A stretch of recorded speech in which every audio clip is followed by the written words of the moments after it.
Salut les ninjas de Konoha, bienvenue sur la chaîne Rick Fighters. Donc on va essayer de prédire ce qui va arriver dans le chapitre 60 de Boruto, sachant que le chapitre 59 est sorti tout récemment et qu'il était vraiment plaisant. Moi clairement il m'a complètement séduit. Voilà, d'un côté on a vu les gentils, de l'autre côté nous avons vu les méchants. Et franchement ça fait plaisir de voir ce qui se passe entre les deux. Et le problème dans ce chapitre c'est qu'on n'a pas eu du Boruto. Bon, je vous dis le problème, mais est-ce que c'est vraiment un problème? Pas sûr, parce que franchement ça fait quand même plaisir de voir ce qui se passe. Voilà, pour une fois, juste du côté de Kawaki, et c'est justement ce que l'on a eu. Voilà, on voit que le personnage est quand même un peu, voilà, en tout cas dans son esprit, il est quand même assez tourmenté, et il se pose pas mal de questions, il se remet en cause lui-même. Voilà, c'est vrai que dernièrement, dans le chapitre 58, nous avons eu quand même le Kawaki qui remettait en cause un peu l'entraînement que faisaient Boruto et compagnie, que c'était pas suffisant, que c'est vrai que Code est quand même très puissant et qu'il faut quelque chose de vraiment très efficace. Et là, justement, il y a quand même Amado qui lui met sur un plateau la possibilité de pouvoir récupérer le Kama et donc de pouvoir utiliser des pouvoirs très puissants, les amis. Déjà, le Kama blond, qui est une sorte de pâle copie, ben, ça permet quand même à Code d'avoir une grande puissance. Alors, le Kama original, si Kama l'exploite à 100%, il y a moyen de faire quelque chose de très efficace et de puissant. Donc voilà, un Kama qui récupérerait avec un petit entraînement derrière, il serait à niveau en tout cas face à un code. Donc voilà. Il faut pas oublier aussi qu'il y a Ida qui convoite un petit peu le fameux Kawaki. Voilà, elle veut le séduire, mais à sa façon. Voilà, elle veut le séduire normalement, comme toute personne, comme toute humaine quasiment. Parce que c'est vrai qu'elle séduit tout le monde, mais voilà, ils sont un peu forcés d'être séduits par elle. Et là, le Kawaki, logiquement, lui, il va pas être séduit parce que voilà, il a le Kama. En tout cas, il le possédait il y a pas si longtemps que ça. Maintenant, il l'a plus. Et Amado, en tout cas, il lui propose. Il lui propose de le récupérer. Amado est-il un traître du coup? Est-ce que ça fait de lui un traître? Je dirais en tout cas que non. Ça fait pas forcément de lui un traître. Mais sait-on jamais? Sait-on jamais quand même? On garde quand même la chose de côté. On peut en tout cas à l'esprit.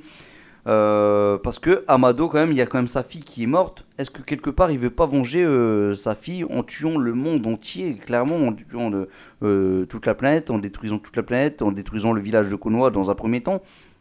euh, C'est la question que je me pose. Maintenant, est-ce que le Kama, ça va pas lui servir aussi à lui? Je pense que oui. Je pense que là, on est sur quelque chose d'intéressant.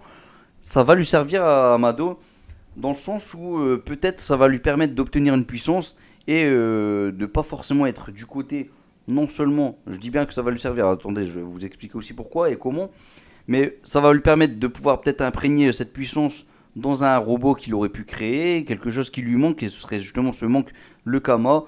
Il peut récupérer cette fameuse puissance que possède le Kama et l'introduire dans ces petits robots, dans la science qu'il a fait jusqu'à présent.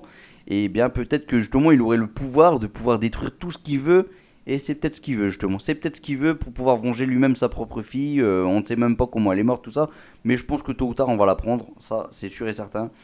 Peut-être que finalement la science a ses limites et qu'il a besoin du Kama, voilà. Ou alors peut-être que lui son but c'est de faire revenir Momoshiki à la vie et donc pour lui redonner encore plus de puissance, voilà, à Momoshiki, il a besoin de Ishiki. Et donc c'est pour ça qu'il est soulagé de voir que Kawaki, ben, il est encore en vie pour lui réintroduire le Kama, pour ensuite avoir le Ishiki qui revient aussi, qui va servir voilà, de fruit, en tout cas de nourriture, à Momoshiki, voilà, parce qu'on sait qu'il faut le sacrifice d'un Otsutsuki à un autre Otsutsuki pour pouvoir manger le fruit, pour pouvoir obtenir le fruit. Donc voilà les deux comment sont liés peut-être.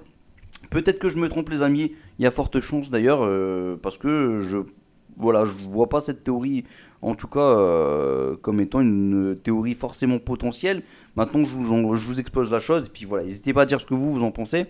Maintenant, il faut pas oublier quand même qu'il y a Code et que Code possède le Kama blanc. Pour moi, le Kama blanc, je trouve ça assez mystérieux, les amis. J'ai l'impression que le Kama blanc peut servir à récupérer justement le Kama noir.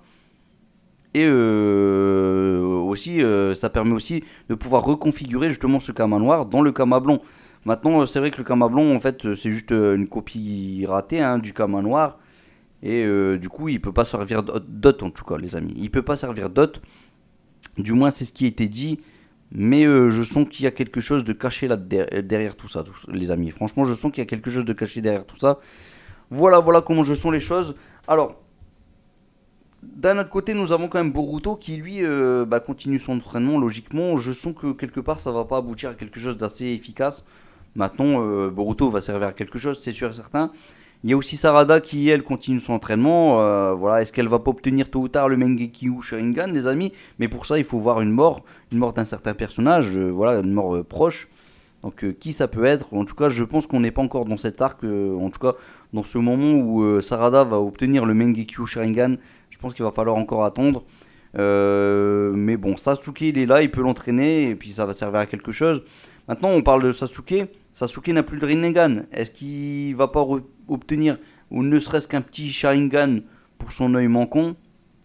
Possible, possible les amis. Voilà, il y a peut-être des flacons avec un œil de Sharingan qui est coincé quelque part, qui pourrait se greffer.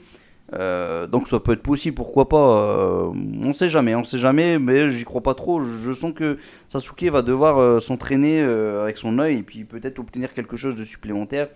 Il a quand même le Mengekyo Sharingan d'un œil, c'est pas rien, donc il est pas si mauvais que ça. Maintenant, face à du code, il est quand même impuissant pour moi, je pense. Il est vraiment impuissant. Mais il y a quand même Naruto aussi, d'un autre côté, qui combat très bien, mais qui n'a plus le Kyuubi. Donc je pense que à eux deux, peut-être qu'ils pourraient faire quelque chose face à Code. Mais bon, logiquement, Code est plus fort qu'un Ishiki. Et à eux deux, Sasuke et Naruto n'ont pas été efficaces, en tout cas, face à Ishiki. Donc là, face à du Code qui est logiquement plus puissant que Ishiki, je les vois pas faire le poids, en tout cas.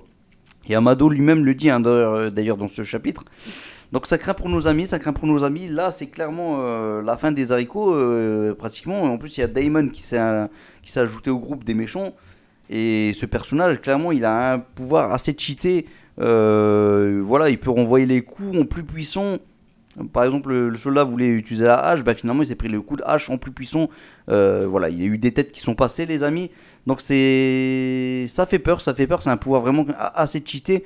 En gros, ton pouvoir se renvoie vers toi-même en plus puissant. Ça fait peur, les amis, ça fait vraiment peur. Et Aida, n'en parlons pas, voilà, pourrait faire obéir toute une armée avec son pouvoir, avec son Senrigan.